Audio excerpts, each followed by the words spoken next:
Hello, this is Pastor Tom coming to you from my office in my home in Dalton, Ohio. This is our devotion for Wednesday, December 2nd in the year 2020. This morning, I'd like for you to reflect with me over the way that the winter has finally come to pass. We've been able today to watch the snows begin to cover and the winds of the storms that we've had recently before the snows have stripped the trees of their leaves, and now the snow drapes across these empty branches, creating sort of a mystical scene out there of white snow-covered branches. In this season, as we know, the night comes quickly after our shortened days. And even the days themselves, especially here in Northeast Ohio, are often gray and dank with little or no brightness to warm our souls.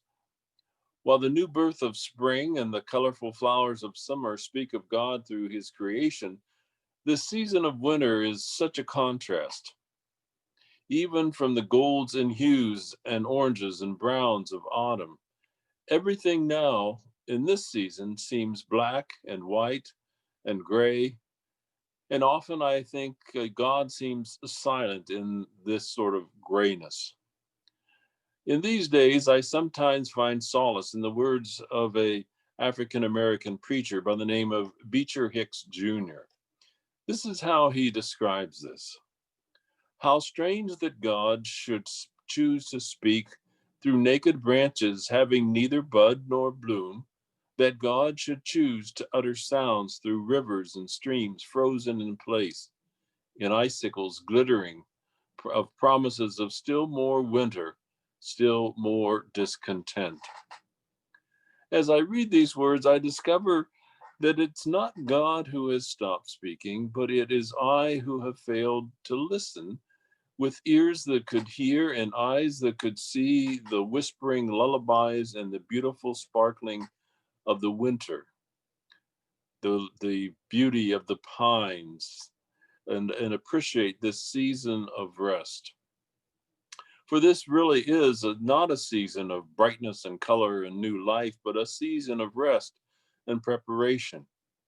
Oh, we have the promise of the return of another spring, of another summer, of another fall, but we need time to be quiet, time to rest, time to be quiet from the outward activities as we take our Sabbath season and wait and listen for God to pull us once again from that time of rest to a time of action.